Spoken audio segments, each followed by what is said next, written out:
Spoon Bells. Dear Santa, colony మొత్తంలో decoration చేయకుండా బోసిగా మా ఇల్లు మాత్రమే ఉంది. ప్లీజ్ మీరు త్వరగా రండి, మా ఇంటిని కూడా త్వరగా అలంకరించండి.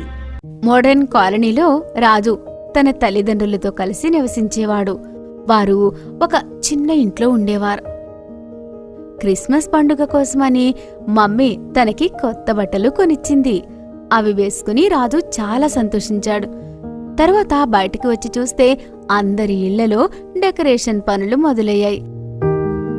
ఇది చూసిన రాజు తిరిగి వాళ్ళ అమ్మా నాన్నల దగ్గరికి వెళ్ళాడు. ఇంకా ఇలా అన్నాడు, నాన్న, అందరి ఇళ్లలో వాళ్ళు డెకరేషన్ చేసుకుంటున్నారు. మన ఇంటికి మనం డెకరేషన్ ఎప్పుడు స్టార్ట్ చేద్దాం? బాబు, 2 సంవత్సరాల నుంచి మన ఇంటికి రంగే వేయలేదు. మీ నాన్న దగ్గర రంగుల కోసమే డబ్బులు లేవు తండ్రి. మరి క్రిస్మస్ కోసం ఎక్కడి నుంచి వస్తాయి చెప్పు? వాళ్ళ నాన్న అమ్మని మౌనంగా ఉండమని సైగ చేశాడు. ఇంకా ఇలా అన్నాడు, బాబూ, శాంటా తాత వాళ్ళ ఇంటికి రాడు. అయినా వాళ్ళంతా అంతలా డెకరేట్ చేస్తున్నారు. మన ఇంటికి స్వయంగా శాంటా తాత వచ్చి ఆయన మ్యాజిక్తో అంతా డెకరేట్ చేస్తారు. చాలా సంతోషంతో ఇలా అన్నాడు, ఏంటి, నిజమా నాన్న? అవును నాన్న, శాంటా నీకు గిఫ్ట్ కూడా ఇస్తారు. ఆ మాటలకి రాజు చాలా ఆనందించి మళ్లీ బయటకు వెళ్ళాడు. అప్పుడు అమ్మాయి ఇలా అంది, మీకు అబద్ధం చెప్పాల్సిన అవసరమేంటి? నేను వాడిని సంతోషపెట్టడానికి ఏదో చెప్పాను. రాత్రి మీరు చెప్పినట్టు ఏమీ జరగకపోతే ఏం జవాబు చెప్తారు? శర్మ అంకుల్ ప్రతి సంవత్సరం శాంటాలాగా రెడీ అయ్యి అందరికీ గిఫ్ట్లు పంచుతాడు కదా. గిఫ్ట్ ఎలాగూ వస్తుంది. ఇల్లు డెకరేషన్ గురించి ముందే చెప్తాను. అప్పుడు వచ్చే సంవత్సరం చేద్దామని శాంటా అంటాడు. రాజు బయటకు వెళ్లి చూస్తాడు. కాలనీలో మొత్తం క్రిస్మస్ లైట్స్ వెలుగులు మెరిసిపోతుంది. రాజుకి తన ఇల్లు ఒక్కటే డెకరేషన్ లేకుండా బోసిగా కనిపిస్తుంది. అక్కడ పార్కులో ఒక పెద్ద క్రిస్మస్ ట్రీని పెట్టి డెకరేట్ చేశారు. రాజు దాని దగ్గరికి వెళ్ళాడు. తన చేతులు జోడించి కళ్ళు మూసుకుని ఇలా అన్నాడు, డియర్ శాంటా, కాలనీ మొత్తంలో డెకరేషన్ చేయకుండా బోసిగా మా ఇల్లు మాత్రమే ఉంది. ప్లీజ్ మీరు త్వరగా రండి, మా ఇంటిని కూడా త్వరగా అలంకరించండి. ఇలా చెప్పి రాజు కళ్ళు తెరిచి చూశాడు. ఇంతలో తనకి జింగిల్ బెల్ అనే సౌండ్ వినిపించింది. ఇది శాంటా పాట శబ్దమే, కానీ ఎక్కడి నుంచి వస్తుంది? ఇలా అనుకుని రాజు అటూ ఇటూ చూశాడు. నిశితంగా పరిశీలించాక ఆ శబ్దం రోడ్డు సైడ్ నుంచి వస్తుందని గమనించాడు. శాంటా పాట ఎవరు పాడుతున్నారో వెళ్ళి చూస్తాను. నిజంగా శాంటా అయితే బాగుండు. ఆ శబ్దాన్ని వెంబడిస్తూ రోడ్డు వైపు వెళ్ళాడు. కొంచెం దూరం వెళ్ళిన తర్వాత అతనికి నిశ్శబ్దంగా ఉన్న రోడ్డుపై శాంతా తాత బండి కనిపించింది. ఆ కార్ దగ్గర ఒక మనిషి శాంతా డ్రెస్ వేసుకుని నిలబడి ఉన్నాడు. శాంతా పాట కూడా ఆ కారులోనే వస్తుంది. రాజు చాలా సంతోషంతో పరిగెత్తుకుంటూ ఆ కార్ దగ్గరికి వెళ్ళాడు. మీరు నిజంగా శాంటా తాతనా? ఇది విని అతను ముందుగా రాజును ఒకసారి చూసి ఇలా అన్నాడు, నా కార్ టైర్ పంక్చర్ అయింది. అది బిగించడానికి నువ్వు సహాయం చేస్తావా? ఇది విని రాజు అతని కార్ వంక చూస్తాడు. శాంతా కార్ టైర్ పక్కన పడి ఉంది. ఇది కాస్త ఎక్కువ బరువుగా ఉంది. నువ్వు నాకు సాయం చేస్తావా? అతను శాంతా కాదని రాజుకి అర్థమైంది. అయినా అతనికి సాయం చేయడానికి ఓకే తాతయ్య, నేను మీకు సహాయం చేస్తాను. ఇలా అని రాజు అతనితో కలిసి కార్కి టైర్ బిగించాడు. కాసేపట్లోనే టైర్ బిగించి ఇద్దరు కలిసి కార్ని బాగు చేశారు. ఆ వ్యక్తి చాలా ఆనందంతో రాజుతో ఇలా అన్నాడు, నువ్వు చాలా మంచివాడివి, చాలా థ్యాంక్స్.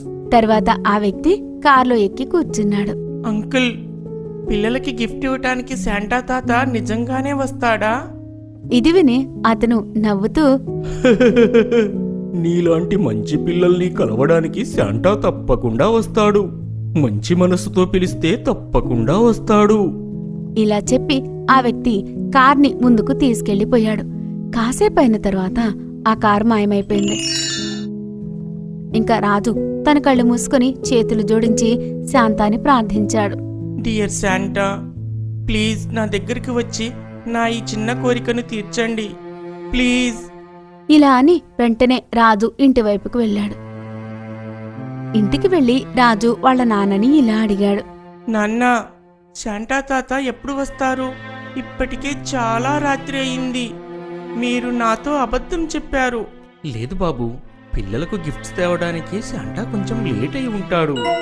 అప్పుడే అతనికి కాలింగ్ బెల్ సౌండ్ వినిపిస్తుంది. అది విని రాజు చాలా ఆనందంతో పరిగెత్తుకుంటూ వెళ్లి డోర్ తెరిచాడు. తన ముందే శాంతా తాత నిలబడి ఉన్నాడు. అతని భుజాలపై ఒక బ్యాగ్ తగిలించుకున్నాడు. Merry Christmas! ఇలా చెప్పి అతను తన బ్యాగ్ నుండి ఒక గిఫ్ట్ తీసి రాజుకు ఇచ్చాడు. రాజు కూడా చాలా ఆనందంతో శాంతా తాత నుండి గిఫ్ట్ తీసుకున్నాడు.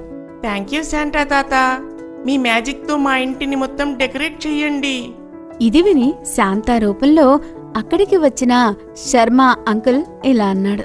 బాబూ, మీ ఇల్లు వచ్చే సంవత్సరం తప్పకుండా డెకరేట్ చేద్దాం. ఇంకా పిల్లలకు గిఫ్ట్స్ ఇవ్వాలి. వెళ్తున్నా? ఇది విని రాజు చాలా బాధపడ్డాడు. ఇంకా ఇలా అన్నాడు. అంటే మీరు నిజం శాంటా తాత కాదు కదా? సరే, నువ్వు నీ కళ్ళు మూసుకో. నేను ఒక మ్యాజిక్ చేస్తాను. రాజు చిన్నగా కళ్ళు మూసుకున్నాడు. వెంటనే శర్మగారు అక్కడి నుంచి జారుకున్నాడు. రాజు కళ్ళు తెరిచి చూసేసరికి అక్కడ ఎవ్వరూ లేరు. ఇంకా అక్కడి నుంచి రాజు ఇంట్లోకి వెళ్లి వాళ్ళ నాన్నతో ఇలా అన్నాడు. మీరు నాకు అబద్ధం చెప్పారు నాన్న. శాంటా తాత రాలేదు. తరువాత రాజు చాలా బాధతో తన రూంలోకి వెళ్ళిపోయాడు. బెడ్పై కూర్చొని అతను మళ్ళీ తన కళ్ళు మూసుకొని చేతులు జోడించి ఇలా అన్నాడు. శాంటా తాత, నేను మనస్ఫూర్తిగా నిన్ను పిలిచాను, అయినా కూడా నువ్వు రాలేదు. Jingle bell jingle bell jingle all the way. అతనికి మళ్ళీ శాంతా తాత సౌండ్ వినిపించింది. రాజు ఆనందంతో వెంటనే కిటికీ దగ్గరికి వెళ్లి చూశాడు. కాని రోడ్డు మీద ఎవ్వరూ లేరు. Jingle bell jingle all the way. ఈసారి సౌండ్ రాగానే రాజు మెల్లగా పైకి చూశాడు. అతనికి తన కళ్ళపై నమ్మకమే కలగలేదు. అతను చూడగానే శాంత తాత తన కారులో ఆకాశమంతా చక్కర్లు కొడుతున్నాడు. శాంత కారు రాజు వాళ్ళ ఇంటిపైన గుండ్రంగా తిరుగుతూ ఉంది. వెంటనే రాజు పరిగెత్తి ఇంటి నుండి బయటకు వచ్చి రోడ్డు దగ్గరికి వచ్చాడు. రాజు బయటకు రావడం చూసి శాంత కారు కిందికి దిగి వచ్చింది. రాజు దగ్గరికి వచ్చి ఆగింది. Merry Christmas Raju. Merry Christmas Santa. మీరు తప్పకుండా వస్తారని నాకు తెలుసు.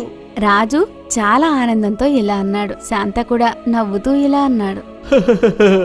నేను చెప్పాను కదా, నీలాంటి మంచి పిల్లలు తలుచుకుంటే శాంటా తప్పకుండా వస్తాడు అని. నీకోసం శాంటా వచ్చేశాడు. అంటే అప్పుడు కనిపించింది మీరేనా? అవును, కనిపించింది నేనే. ఇంకా నీ మనసులో ఏముందో కూడా నాకు ముందే తెలుసు. ఇలా చెప్పి శాంత తన మంత్రదండాన్ని గాలిలో తిప్పాడు. తిప్పి రాజు ఇంటి వైపుగా చూయించాడు. శాంత ఇలా చేయగానే రాజు ఇంటి లోపల బయట లైట్స్ తో చాలా గ్రాండ్ గా డెకరేషన్ అయింది. అలంకరణ కూడా తనంతట తానే అయిపోయింది. ఇది చూసి ఇంట్లో కూర్చున్న అమ్మా నాన్న ఒక్కసారిగా షాక్ అయ్యారు. తన ఇల్లు అందంగా మెరడం చూసి రాజు కూడా చాలా ఆనందపడ్డాడు. థ్యాంక్ యూ శాంటా తాత. You are welcome my child. నీకు ఏం గిఫ్ట్ కావాలో చెప్పు. అప్పుడు రాజు కొంచెం ఆలోచించి ఇలా అన్నాడు. 2 సంవత్సరాల క్రితం మా షాప్లోని అగ్ని ప్రమాదం జరిగింది.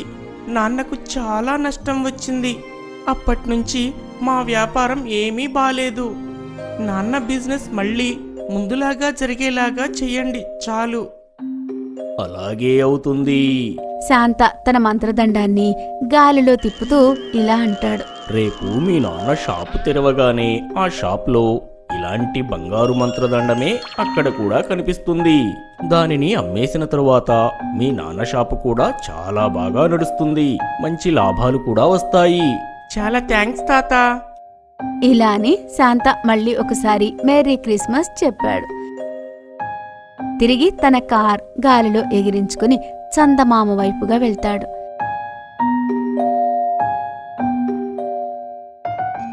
అతను వెళ్ళగానే రాజు ఇంటికి వెళ్లి అమ్మా నాన్నలకి జరిగిందంతా చెప్తాడు.